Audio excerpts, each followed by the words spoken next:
Tell them we ain't taking no days off. Days off, taking no days off. Boys think I'm long gone way out. Days off, no days off. You can tell them we ain't taking no days off. Well, welcome back to the Cornhole Journey. It's Rob Ice Price here with my partner in crime, Rick Fire Ellis. Good morning, good afternoon. I guess it is still late morning. Good morning, Rick. Good morning, Rob. We're recording this on, this is important, July 23rd.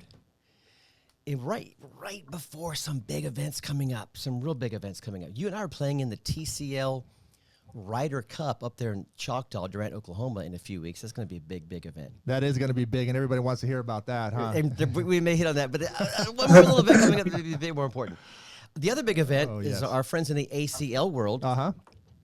They're holding the World's Championships. That's like the Super Bowl, right? The Olympics. It's the Grand Poobah. The Grand Poobah. Of all AC. It's the last big one of the year. That's where the money's made. Up to this. The road to the Rock is like they say, Rock Hill, South Carolina. So the road to the Rock? The road to the Rock. It's this weekend in South Carolina, the ACL World Championships. And speaking of world, on the screen, our viewers can already see, but we're going to tell them we have two of the top 5 players in the world on the cornhole journey. World. Unbelievable. Mind blown. We have the number 5 ranked player in the world. Ethan Walker is on the show. Welcome, Ethan Walker, to the podcast. What's up, guys? Clapping. And the guy clapping is the number one, the recently minted number 1 player in the world, Logan Chamberlain. Welcome to the podcast, Logan Chamberlain. Welcome. Thank you. They're giving each other golf claps. Yeah. Mutual respect. Unbelievable. These two just finished 1 and 2 in the most recent ACL event, which happened in Mesa, Arizona. Logan beat Ethan in the final. So I know when I heard cannot they were wait friends. to hear the trash talk and all that. This is going to be great. Wow. This is going to They now look like friends on the court for sure. They are friends, though, and there was no high fives, no looking, nothing to stay away from me. Pretty focused. Welcome, guys, to the podcast. Thank you so much. I really, in all seriousness, I feel very honored and blessed that we were able to carve out your busy time. So I know you're preparing for the week ahead. So thank you, gentlemen, thank you both so much for hanging out with us today. So we have a lot of questions to ask him. I just want to say one thing, though. Yeah, go for it, Rick. Just so they know, because Logan, Ethan, I've been watching you guys for years, man, and I just love watching you guys play. Even the last couple of years, you've been elevating your game, and I couldn't believe you can elevate your game to that degree, you know. And I know you guys have Grip Labs Cornhole, and you have number 1 player in the world, number 2 player in the world, and number 5 player in the world. So it looks like your grips work. You know what I mean? But I just want to say you guys are fantastic to watch. I appreciate everything you guys do in the cornhole world, and I'm looking forward to this podcast. So thanks for being on. I am too. Thank you. Let's thanks for having us. With their origin story, shall we? So you guys can both kind of hop in here. How did you guys first get into playing cornhole? Either one can go first. Doesn't matter. I want to hear from both of y'all. So maybe Logan, kick us off. How did you first get into cornhole? All right. My mom was playing around 2018 time, I'd say, going to some regionals when ACL started with Josh and AJ were playing in that time frame. I would watch occasionally on live streams, and I never really played. We played in the backyard probably a couple times a year until 2021, early 2021. I went to my first blind draw. And then probably 3 months later, I was trying to find what regionals were close in Texas.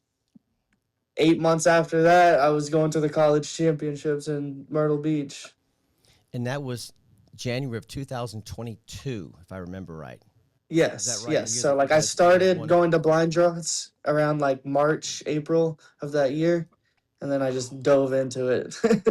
I hate these guys already. He Yeah, I got know. serious in 8 months, was winning the Natty for the college championships. I've been playing for 2 years, and I can't win a switch down at We can't even get above after church. Oh my gosh. Funny. I like to say this. I will take credit for this one. Okay, I was Yeah. the first guy that told the name. Hey, Trey Ryder. I walked with Trey at Myrtle Beach. Yeah, tell me this story. I said, Trey, there's a kid. I'm with A&M family. My son Jameson was playing, and not with Logan's team, but he was there. And I said, there's a kid you got to watch out for. And Trey's like busy. Like, yeah. I said, his name is Logan Chamberlain. I said, better remember that name. And he goes, oh, okay, yeah, I'll try to remember the name. I'm busy. He moved on. Well, we all know his name now. So, Logan, I was the first guy who told the ACL people that you were on the radar. This story and 3 is days true. later, 3 days later. Yeah, I know. They won the natty. They won the natty. I heard it crazy. crazy. If it wasn't for already. Yeah, if it wasn't for your son Jameson, man, I don't know if we would have been able to go to that tournament. Like, it could be a whole other story right now, honestly. Oh, because the club that he had lost, right? Yeah. I think to make it official, you had to compete as a college player. There had to be a club formed, right, at A&M? Yeah. Rob always loves living through cool. others. That's cool. I'm living vicariously through my son and through his friends at A&M. When are you going to tell them we won the C tournament? I'm not going to tell them that we won C. I'm not going to tell them that we won Tier 2 C. No, I heard y'all talking about it. I listened to the podcast with Michelle. I almost brought the trophy that Logan and I played in a tournament at the Montgomery County Aggie Moms Fan Club. You had just won a few months before, and that summer, James, you got to bring Logan out to this Montgomery County Aggie Moms Club fundraiser. So me and my buddy played Logan and Brett in the finals. Of course, they whooped us on it, but I played against Logan. Now he was on the other side. I didn't play against him, but that was fun. Oh my! Hey, God. Ethan, what's your origin story for cornhole? You're from Newton, Iowa. I looked it up. That's about half an hour or so east of Des Moines, Iowa, right? Lives in Florida. Yeah. On I-80. But you live in Florida now? Is that right? You live in Florida now? Yeah, I moved to Florida about a year and a half ago, but I still frequent back to Newton, Iowa, quite a bit. What's your story? Yeah, so when I was a senior in high school, just right after COVID, a teacher started a cornhole club at my school. And, of course, I'm competitive, and I was like, oh, I can go whoop up on him, and started playing. I wasn't very good. And then my buddy and I found a league to go play, and for 6 months straight, we didn't win a game. Oh, my God. So I got frustrated. My dad had a shop, luckily, so I set up some boards in his shop, and I just started playing.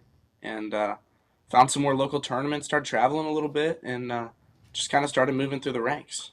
Listening to these guys I was just took me 8 months. 3 months. Yeah, now I'm playing the world. COVID, also all around COVID and 8 months. That's awesome. You guys. What year was that, Ethan? I think it was I graduated in 22, so I would have started playing in 21. You guys started playing at the same time. About the same time, yeah. Because we were rookies at the same time too. We kind of had the same path. Yeah. My first year at Worlds, I played Logan a bunch, 2 or 3 times, I think. How'd it go? Oh, in singles. Who's got the record? So until a couple years ago, I think he won at least 12 in a row on me. I think I was 0 and 12 against him. So 0 and 12. Yeah. That's what Rob is to me. The record's probably still I'm probably 1 and 14 now, maybe 2 and 14. Okay. Well, try. you almost You beat me in Germany, so. Oh, really? So I'm undefeated in the States. No, I got him at an open this year. I got him at an open this year. I beat him in the open this year, so I got him back. But I was reading. My bad. I was reading through the questions you guys sent us. Oh yeah. And it said who do you not want to play the most or whatever, and I was like, that's definitely Logan because he whooped up probably pretty good. Let's talk about this for a second. What is it about each other's games that you have to adjust to when you, for example, you two play each other, for example. Ethan, you just admitted that Logan's a tough out. On national YouTube television, explain to us the secret of how you want to try to beat Logan, or maybe how you did beat him in international waters. That one time. That one time in Europe. Seriously, what are you doing to try to beat players like Logan when down the middle is you guys can roll bags forever? So what are you doing different? We're trying to do different. Yeah, I mean, I just try to stay true to my game, and I play a dirtier style game, and I think Logan knows that, and he knows that I'm gonna have to hit tough shots to win, and if I do hit the tough shots, I win. But he's very patient, and that's something I've really been working on in my game, is trying to stay patient. And he just kind of waits me out. He's really good at it. Logan, what about you? When you're playing Ethan, Kind or of what you maybe said. yeah, go ahead. Yeah, against a player like Ethan, I'm trying to block a little less. Like I never really intentionally try to block, but I'm intentionally trying not to against a player like Ethan or Colin, that will just roll over anything. When do you guys reach a point when you're running bags like we saw Jamie Graham and Cash just have some ridiculous marathons? When do you think, okay, I should stop running bags and try? Is it after 8 rounds, after 5 rounds, after 10 rounds? Where do you feel in a moment like, okay, it's time to try something different? This is not working. I say about around round 100, but I haven't got there yet, You so haven't got there I'm yet. not giving up on it. For me, it's I know some people get. I'm sorry, Ethan. I know some people get bored when they just start running bags. Do you guys ever get into that mindset of like, man, this is boring right now, or do you just get into the groove and be like, you want to throw down? I'm going to throw down. Yeah. I feel like for me, I started like moving through the pro ranks. I was very like getting bored and always trying to throw level 3 blockers and make the game go quicker. But this year, like I feel like I really started to stay patient and ran bags a lot more, and I think that's why I had so much success. I think that's in your. I was looking up your bio, Ethan. You said just consistency. The grip and consistency is more important than any other of those other shots. Is that what you're referring to? Yeah, definitely. And then you said that where were you in the start of the year, and now you're more patient. Why did you become more patient? Because you saw other people's success, or did you go, I need to do something different to get better? Yeah, I just I knew like when I was at my best, I could go out and win any tournament, but I really just wanted to kind of raise my floor and be more consistent. And I mean, I knew that just staying patient and throwing more bags in the hole, that's how I was going to do it. And then Logan, for me, people talk about your mindset. A couple years ago, you had to reel that in a little bit, but now people are admiring how much patience you have, your mindset, your inner grit. Even you talked about Michelle's podcast and that mental game. What clicked for you and be like, okay, I need to get this under control? He stole my question. That's a great question. Perfect. Sorry, I Rob. mean, This is great. My bad. it was around that like 2 year ago mark, maybe a little after that, but I just wanted to be able to play to my full potential, and mastering like the mental side of the game is still part of that. And just knowing you're not going to figure it out in one day and taking the steps to figuring it out, I still think I'm improving. I still have a lot of things I can improve on. Question for you here. Was becoming number 1 in the world always like your day one goal as a pro, or was it something you gradually leveled up to that you could maybe take over one day from like the Matt guys and the Jamie Grahams and the Trey Birchfields, who was number 1 for a minute, and then Mark Richards and others? Was it an instant, like, I got to do this, or was it just over time the last couple of years? It's really not something I've thought about. Like, I have a lot of goals in this sport. Like, it was something I strive for, but not really like something I looked at often. Like, I really didn't start thinking about it. I tried not to think about it even going into this last event too much. I mean, at the end of the day, I just had it was still a tournament where I could go and win, and if I won, I was number 1 in the world. So be it. I mean, I just wanted to win the tournament. The outcome of me being number 1 was nice on top for sure, but I wasn't trying to think about it too much. I don't want to stay on this topic any longer. It's my last question, but about being number 1. Okay. How do you think becoming number 1 in the world will change your self-perception and also what others perceive about you? I know it's just fresh. You've That's been number deep. 1 for about 7 or 8 Yeah. days. I know. But talk about the new self-perception versus how you think others are going to be perceiving you. And then we'll move on to some other They're out to topics. get them. I mean, I don't really want to try to focus on how they perceive me. I want to focus on myself whenever I'm playing, and as far as how I perceive it for myself, I mean, I felt like I've been right there, arguably the best player. So I don't think anything's really changed. I don't feel much different. Good answer. I like I it. know probably not what you want to hear, but I mean, I felt like I've been the best for years now. So it's nice to have that next to my name now, right? But I, nothing's changing as far as how I feel going into any tournament.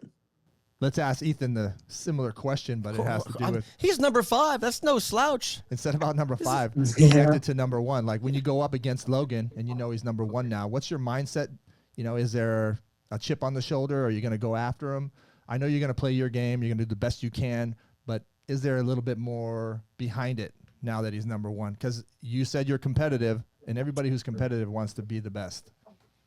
Right. I don't think there's anything different. I feel like the top 25 players in the world, like I look at them all the same as if I don't play good, they're going to beat me. If I don't play great, they're probably going to beat me. And I think that just stays consistent throughout.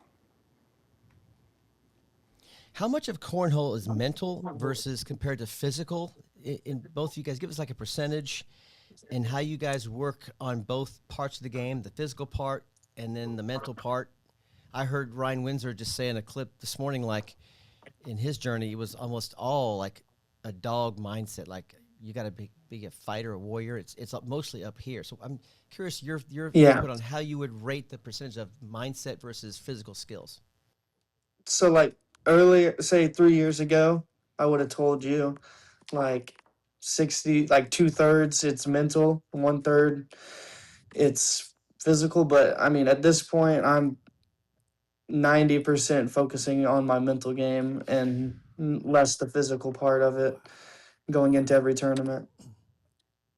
Yeah, I would agree with that for sure. 90% mental, because you guys already have the mechanics, right? Yeah, I mean, I guess yes, that's probably part of it, but um, I find I lose games way more because of the mental side than anything else. So I want Like to make sure I have that down. it's Go ahead, Ethan. it's good to know. It's good to know that like physical mistakes are going to happen, and like we all know that as players. The mental mistakes are the ones that cost you games, and if you can really focus on keeping the mental mistakes to zero, then you can really be okay with having a couple physical mistakes here and there. Ethan, you talk about golf and similarities between golf and cornhole. You need the mechanics and everything. When a shot's on the line and you're thinking about it, I go from throwing a 10 in rounders to a 9-10 in rounders to a 7-8, 6-7-8, you know, in bracket. 6-7. But do you guys go through the same thing when you're going through something like that competitive, or every game's the same? Or is because it's all mental, right? When you're at the highest level. I was watching you guys on ESPN the other day, and it's like, okay, there's a lot on the line, but it doesn't seem like you guys are any different. I mean, we've both played in a good amount of games where there's a lot on the line. It definitely takes, like, experience is good to have whenever it comes to those games because you feel a little more comfortable and relaxed. But I mean, some people say they don't get nervous and stuff. Like I'm gonna get nervous. That's part of it. It's just controlling my emotions and using the nerves to make me better instead of make me worse. And Mish said, you know, you just have to, when you're in the tournament, just rely on the mechanics. Don't change anything. And I find myself watching Rob change everything. Stop. When we're playing against each other.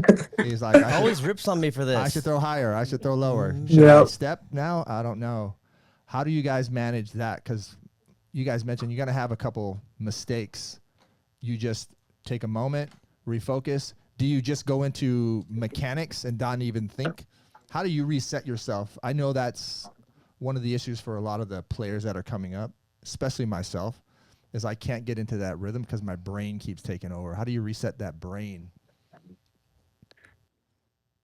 I think that all comes with like mental preparation going into the tournament, knowing that you prepared and you're gonna try your best and you're gonna live with the results. Makes you not really think about changing the mechanics of it really while you're in the tournament, I would say. Right. Walk us through a Absolutely. typical day of, or maybe an entire week of practicing, training. What do you do? I remember I asked Logan a couple years ago, how much do you practice? He's like 3 hours. 3 hours a day. I mean, is that Uh-huh. you guys both still doing that? I hear from both of you. What's your typical ramp up of a week of training or a day Well, of training? what are they practice? doing for Worlds? Like, Yeah, how are there they you go. preparing? Let's hit it. Yeah. Yeah. For me, Go ahead, Ethan. I was kind of the same way as Logan. Like I was practicing 2-3 hours a day, but I kind of started to learn that some of those practices were bad practice. And in my opinion, I know Logan agrees. Like bad practice is worse than no practice at all. So I've really focused on if I'm gonna practice, it's gonna be an hour of good, intense practice, game-like scenarios, and yeah. So I'm doing that probably 4 times a week. Do you have your own little setup like Logan does? You have a garage or something? Or you outside the sidewalk? Where are you practicing at?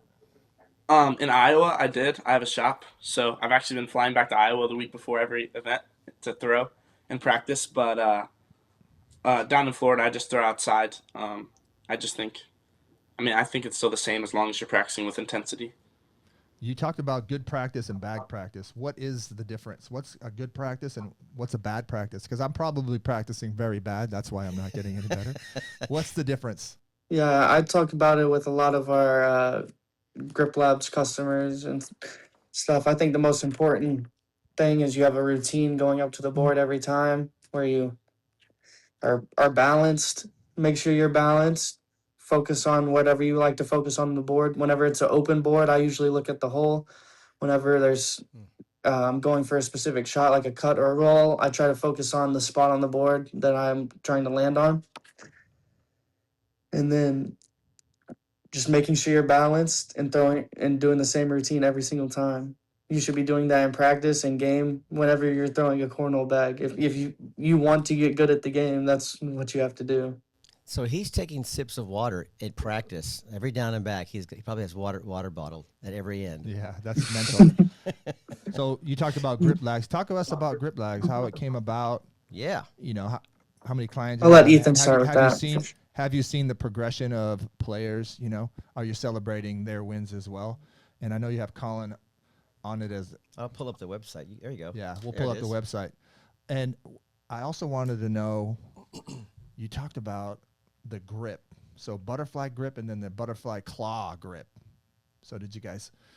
Logan has the claw and everyone else has the butterfly. There we go. There's something right there going on. There they are. So Ethan, what do you got? Yeah, Grip Labs was just an idea that I thought of just from like other grip trainers because every sport has them, you know.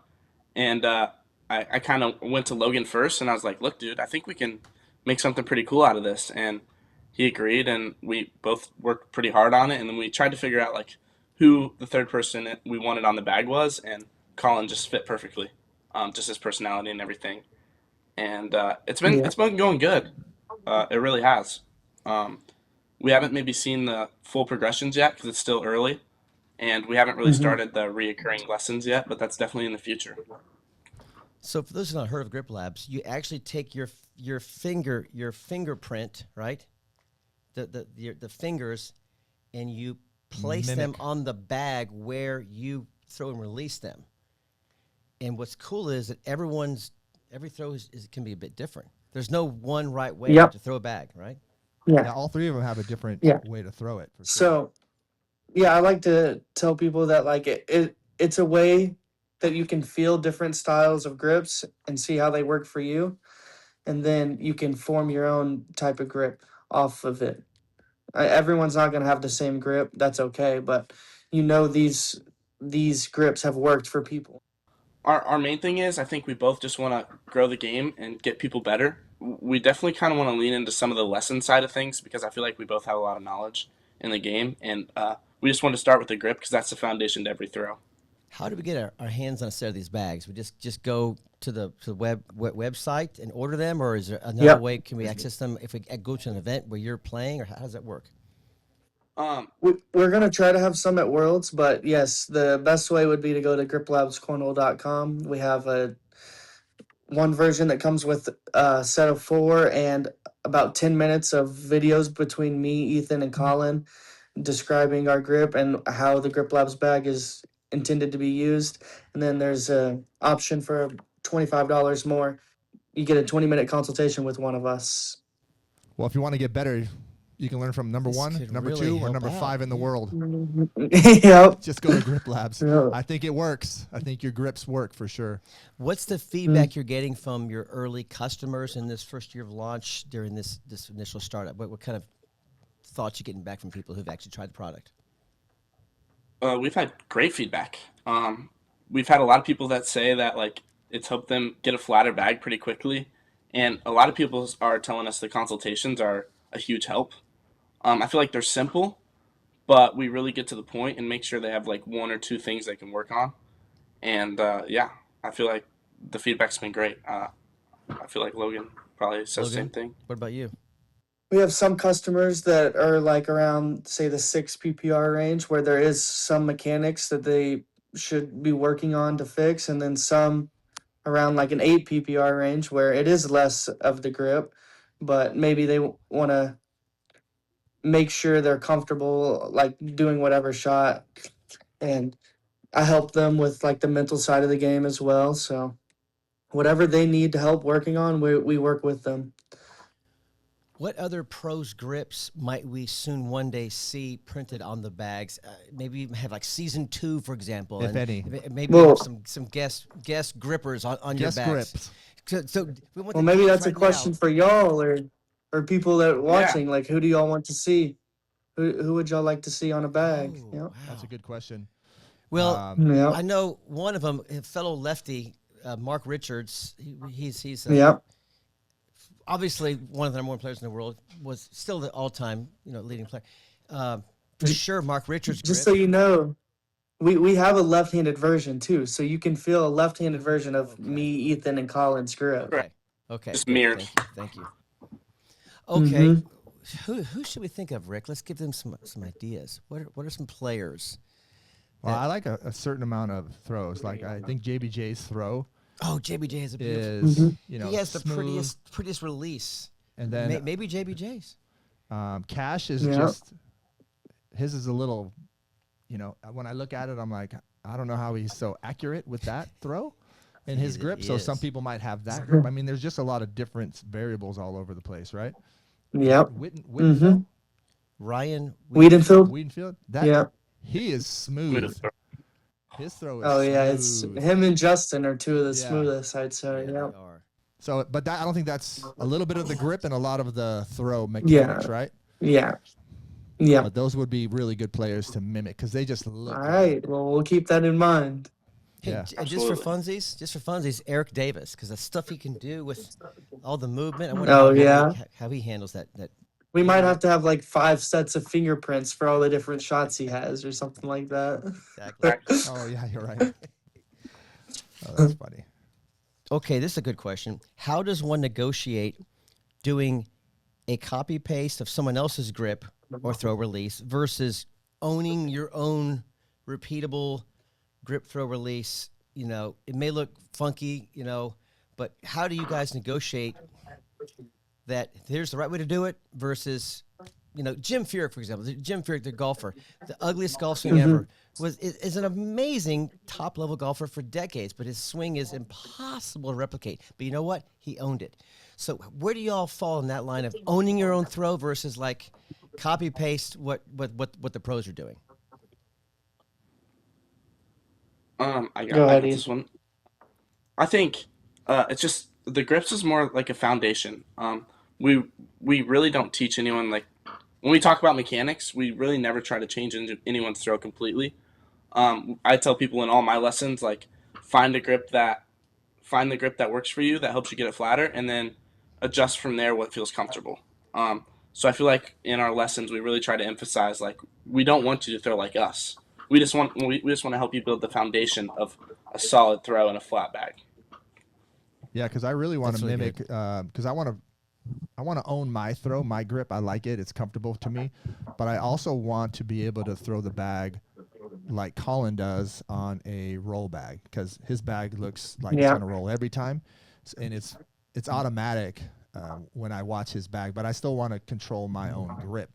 I think Logan, you have a really good throw because you have the same setup every time, and I don't know if it's going to go straight, if it's going to roll, because it's the same mechanics the same time. You just let it release a little bit sooner, later, higher, but it looks the exact same. Can I add one thing? Look, one caveat. Please. I agree, Rick, but there's one thing that Logan does, because I watch his. Sometimes there's a release is up like this, and sometimes it's like this. So, but down here, yes. But sometimes you have a different kind of a Yeah, but it's the same mechanics. the Until the end. afterglow. Yeah, the afterglow, the release. Yeah. You know, the finish is sometimes a bit different. I've noticed. Am I correct, Logan, about your throw? Yeah, I do a little bit. I try as long as I'm like staying balanced after my throw, I don't try to focus on where my arm ends up really after I release the bag. But I see what you're saying. Sometimes I come out straight and then like cut shots, stuff like that. I'll come across my body a little bit more. Rob always comes across his body. That's why he I'm cuts left all the time. notorious, He's like, like this. How do you fix that? Well, some people go like Come here and this. fix They Rob. cut. Yeah, they. Well, some people go across their body and then they start falling over to the side. Yeah. That's too much. Yeah. I used to do that too a lot. Like, and I still catch myself doing it occasionally, but I don't think it's good for your throw for sure. Of course, I'll put a link in the show notes to Perfect. Yep. griplabscornhole.com for sure. Appreciate Let's it. transition over to opponents and some other things. Which two Okay. ACL pros give you the greatest challenge and why? Don't list each other, but other pros not on the podcast here. Don't list me and don't list Rick, but Yeah. let's list Yeah, some you're people. worried about us coming up. What two Oh, I don't pros know give then, you guys the man. biggest challenge? Ethan, I know you mentioned Logan, but what are the two other players out there you're like, oh my gosh, I got to play this guy or this girl? Man, I would say Hodette is tough because I play a pretty block-heavy game, and You don't you just care. can't block him. Yeah. But yeah, other than that, I don't really know. I feel pretty confident against everybody. There's not really any players outside of that I'm like, oh, Who irks you? Who's the one who's a lot of trash talking? You know, not they don't do it. It's not towards you, necessarily but they just trash. do it. It's not necessarily trash talking that people will try to do. It's just like having to have a conversation in the middle of my game. Like I don't want to do that, Yeah. and I'm not going to. Like it. Sometimes I do feel like I'm being rude, but if they keep trying to talk to me, I'm just gonna say like, "Hey, I'm not trying to be rude right now, but I'm not gonna talk to you during the game. I'm sorry." Okay, but Logan, you played high school basketball. I know a bit about your background, right? I believe you did play some competitive Yeah. basketball, right? Okay, so Yeah. I played basketball in high school. There's all kinds of trash talking on the court. Were you that way when you played high school basketball? Were you more chirpy? Did you switch as you became an I mean, adult? I was more at the beginning of my cornhole career. Like I would get into absolutely. those talks, but yeah, me and Ethan probably had our fair share of fun games like that. But A lot. and yeah, a little, but cornhole's a lot different. You don't like basketball. You react and you do things quick. Like in cornhole, it's much different. You know, like you're not You're not body checking somebody in the doing moment. anything at like super athletic. Like it's just repetition. That makes sense. Yep. Yeah, it's hard to explain, but like if you get nervous in a basketball game, it doesn't affect you. Like if you were to get nervous in a cornhole In game, a cornhole game, yeah. basically what I'm trying to get at. When do you guys still go to switches in your areas? I want to know that. Like, do you walk into switches and be like, okay, here's your partner. Man, They're gonna throw a 3 PPR. I used to go play. I just looked like, at my. Go ahead. and I don't think I've played. I've played like one or two blind draws or switches all year. I feel like I've just kind of backed away from it a little bit. How come? Um, just for one, I think sometimes it can be bad for the local areas. Like me going in and taking all the local money. I think that's kind of bad for the game. And sometimes I'll honestly just go and hang out and I won't even play. And I think that's just as good. And I also think I start to get some bad reps in and bad practice because I don't want to sit there and throw 11 fives on people throwing 4 PPRs. You know, it's just not Yeah, Yeah, that's true. not good. that's what happens to me. He's a stand-up guy. I like this. Thank I'm you. about with Ethan. I don't go to a lot of local events really anymore. I used to till I'd say about 2 years ago. Yeah, bad, not the best practice there. People are going to try to have fun, which whenever I go to them, that's what I'm trying to do. It's almost like not the same game. Like I'm going there for a completely different reason that I'm usually trying to throw a bag. Yeah, makes sense. You're just there to be there, Just to have fun. not to win my. Just to have fun. Just Yeah. to have fun. Yeah, I try Get back not to your- to focus on that too much. Like not get like just seeing it as like a fun event, and that's not how I look at cornhole really. Usually, like it's my job. It's something I focus on getting better at, and that's not what I'm going to the bar on a Wednesday night to do. We have to bring up kids at some point. I want to hear their perspective, Rick. What is your take on these kids who are, I put 15, 16 in the notes, but you can go down as low as Cash is 9, 10. Alex Hicks was 12 when he came up, but, teenagers, kids. What's your take, Yeah. both of you guys, on these kids playing as pros in the same division with adult men and women? Is this ruining the sport long term, or should they stay in just the junior division? I really want to hear your thoughts on this. So, a lot of people will say like it's ruining the sponsorship and stuff like that. We can't get beer sponsored, can't get alcohol sponsored. But for me personally, I think it's more. I think we should get the juniors out just for the kids' sake. If you look at a lot of the juniors that have came up through the ranks, they've had a lot of mental health issues, just issues with things they probably shouldn't be doing or getting involved with. And I think we should get them out and put them in their own division where there can be a more controlled environment. I feel like the cornhole world is definitely different with the alcohol and gambling, and I don't think it's good to have any junior always involved in that. And that's kind of my perspective on it. That's a great Thank you. perspective. Thank you for saying that. As far as like the competition, obviously, I think they're good for the sport. I mean, you see Cash, Gabe, Clausen, a bunch of these kids competing at the highest level, and that's good and all. But yeah, I agree with a lot of things Ethan said. Like it's at the end of the day, I don't know if it's worth it to help grow the sport. Okay, let's have some fun. Let's wrap up with some clutch player questions for you guys. Name the one All right. player besides yourself who you'd bet $500, all right, who could hit the following, I call it the only option available fourth bag shot, right, to win the ACL World Yeah. Championship.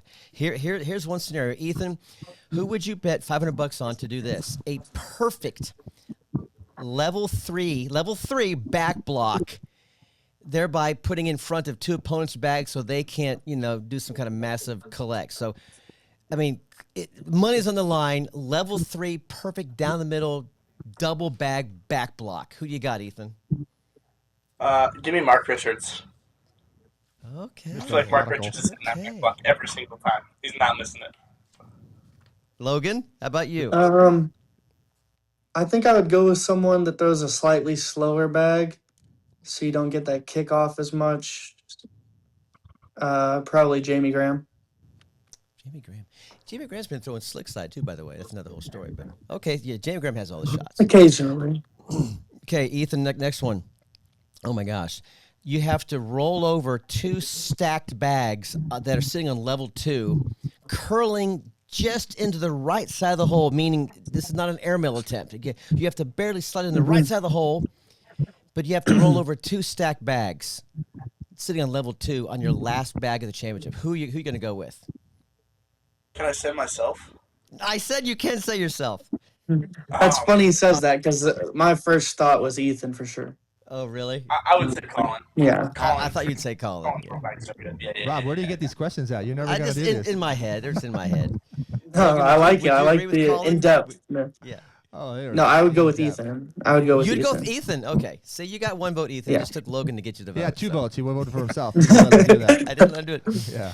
Okay, Logan, you go first this time. Oh, All right. outside arm, but you're tight to the board. A reverse cut roll bag around 2 bags sitting on level 2 and 3. So basically, in the middle of the board, you got to cut around, reverse cut, roll 2 bags. Outside arm, but you're tied to the board. I would go with Gavin for that one for sure. I was gonna say He's Gavin. really good at that Wow. shot. Yeah. I think Sammy Soto has a good shot at that as well. I've seen him I do was that. gonna say. Yeah.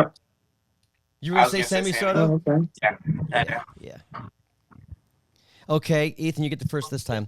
Outside arm, full step out, double bag collect with those bags sitting on level 2 and I know 3. who I'm going with for this. I know one know of you who has I'm to say going. the name. I know. So, Ethan, who do you got for that one? Outside arm, full step out, double bag collect with bag sitting on level 2 and 3. Let's see if we got the same answer on 3. All right. 3, 2, 1, 2, 3. Tony Smith. Oh, we have Mark Richards and Tony Smith. I was going to say Eric Davis. Oh, They yeah. had partners. Yeah, I think Eric. I've seen. I don't know if y'all remember that shot. Tony Smith did that with like the opponent's bag hanging in the hole. Fires it. Danny does get both of them in. A game winner for Tony Smith. Like pushed him around. Yeah, it's crazy. Just But yeah, filthy. 2-bag push. I think Tony Smith has a lot of control on those hard shots. Last one. Oh, okay, this is fun. This could be a lot of players. Logan, you go first. Okay. Backside airmail drag, including an and 1 on your 4th and final bag to win the ACL championship. You have to and 1 or else you lose, right? Like backside airmail drag, including an and 1. That's the only shot you have to do, or else you're going to lose the game. That's an insane shot. I mean, Jamie Graham again, probably. Oh, I like that. Rick, you like that? Jamie Graham tried to and 1 me. That's He tried to open board and 1 me for the win at the World Championships last year. Open board Something and I one. would never go for. Like, He's going all in. I'm gonna say Trey Birchfield. I think Trey Birchfield's hitting that. I like that pick too. He's a stone cold killer. Wittenfield? Ryan Whedon. Ryan Whedon. Oh yeah. Yeah, he'd go for that all day. Definitely shoot it. Yeah. All He would shoot day. it. Yeah. All day.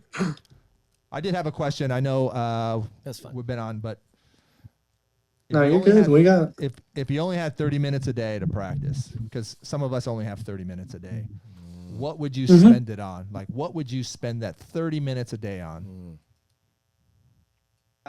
I would just play a game with someone around the same skill level as me or better, and play it like I'm at a tournament. Like that's what 90% of my practice is. I'm lucky enough to have a lot of good players around me, like Gavin, Austin Waskow, AJ Sims, that come to my shop almost Wow. every day. And I got Rob here. That's quite, you just got me. You're stuck with me. I got Rob.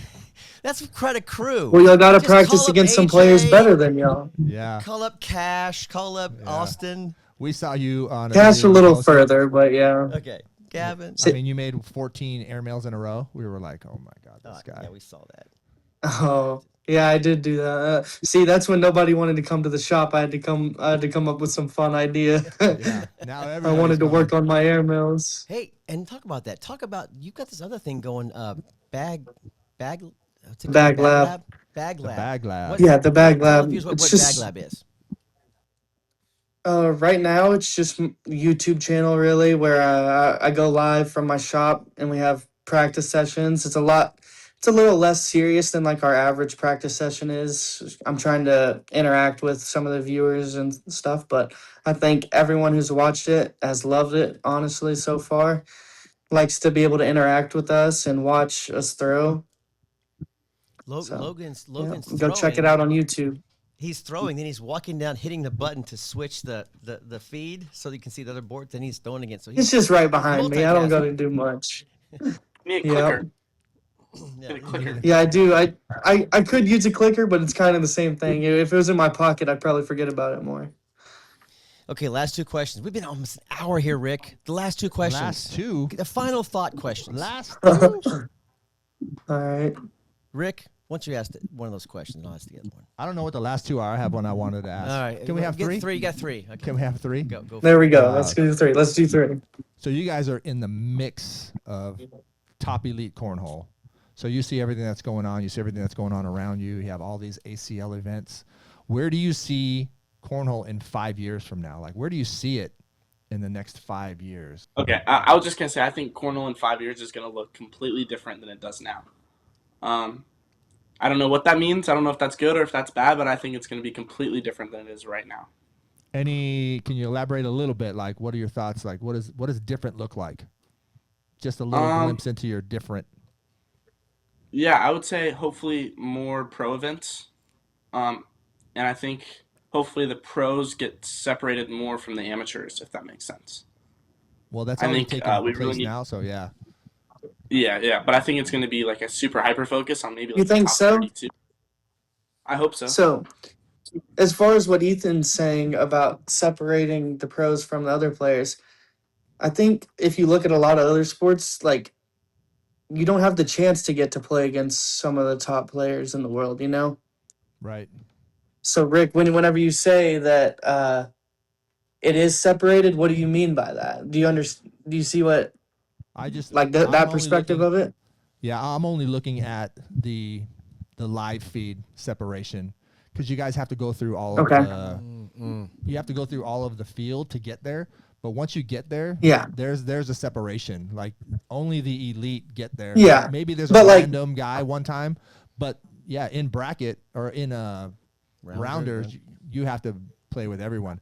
And I played with you Yeah. one time. You probably don't remember because I was brand new and I was stoked to play Okay. with you. We went 21-0, and I was like, okay, I got my butt kicked, but I played with Logan. So I do think that, like, I think it's exciting. I played against you? Yeah, you were against Where me. was this at? Oh, Yeah. It was my first TCL tournament. I was like a E player, and I'm like, I was in a blind draw. It was a and you blind were- draw? It was awesome because you were just coming up, Okay. and I'm like, Yeah, I don't remember, but I don't remember a lot of games, honestly. no, you. I would forgot not Ethan remember beat that. me at Open this year. You have not. It was many, many years ago, and I was like a blip on the radar. Nobody knew me. Like, what's going on? Yeah. But yeah, that's what I mean. It's just really when you see like ESPN, when you see the broadcast, it's normally the top, Yeah. 20 guys you see over and over and over again. And you're right. We're not looking at rounders. We're just looking at what we're seeing. So that's separation. yeah. Yeah. Where do you guys see I yourself gotcha. in like your other life, career goals, ambitions that you want to achieve in the future? Like, let's just say cornhole becomes just a part of your life. Are there some other things that my viewers can learn about Ethan Walker and Logan Chamberlain that you kind of want to tackle in life Yeah, besides who just are you cornhole? off the courts? So, like, I mean, I'm really into like business and stuff like that. So, like, Grip Labs was the first step, kind of, in expanding how I can really make this my career other than just playing the game. And I want to continue to do that, like the Bag Lab, more ways I can really make it my career. I'm just going to go all out in this as long as I can. Logan Chamberlain brand. I mean, he's got the We'll pedigree see. to do it right now. Yeah, We'll see it. Yeah. for sure. Ethan, Like Tony Hawk in skateboarding, you can get there. Ethan, what about you? What are your career goals, interests, ambitions? Yeah, so I actually played a little bit of college golf before I quit college to start playing cornhole, and I just started. Well, I've gone through the first stages of a PGM school, professional golf management. Really? So I got through that, and that's kind of my next step whenever I'm ready to step away from cornhole, which hopefully isn't for a long time.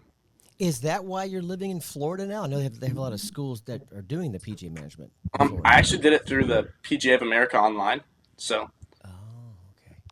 yeah. Are you a So- scratch? How long golfer? is that What's your class? handicap?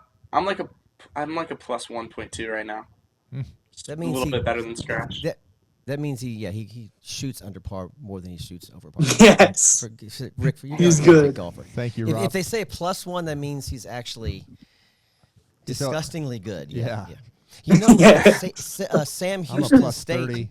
Sam Houston State in Huntsville, Texas, which is kind of close to Logan, they have a PGA management program there as part of their institution. So You want to come Yeah. to Texas, Ethan? We're waiting for you down here in Texas. Come on over. It's only 142 right About now. all that. Yeah. Guys, thank you all for both Rick and also Ethan and Logan for coming out to do this. I know you're busy preparing really for Worlds. appreciate it. And you're just flying out, I think, Sunday, you said, to Flat for Worlds. So thank you so much, both of you, for taking time Good luck. to hop on the show. We wish you the best of luck and blessings. And one of you two are going to probably take it down. One of these guys are going to do some serious damage in doubles. That'd be Or maybe- nice. or Maybe That'd go be 1 and nice. 2. 1 and 2, baby. Let's go. But Thank you guys. Yeah, We just did that. We can do it again. yeah, exactly. Just And let me shout out have to the your one, partners, though. Gavin Cano and David Morse. David Yep. Morse is Ethan's Yep. partner. His name's been under the radar, but those two together are deadly. They're number know. 8, the number 8 doubles team in the world, Rick Ellis. I look forward to it. Well, good luck, guys. Good at luck, Worlds. guys. Hope We're you pulling guys for take you. it down. 1 and Thank 2. y'all. We're pulling for you for sure. Appreciate it. Yep. Thank you guys Thanks, for having guys. us. It's Okay. been awesome. You been- You're welcome. Thank you. Yeah. Thank you. Tell them we ain't taking no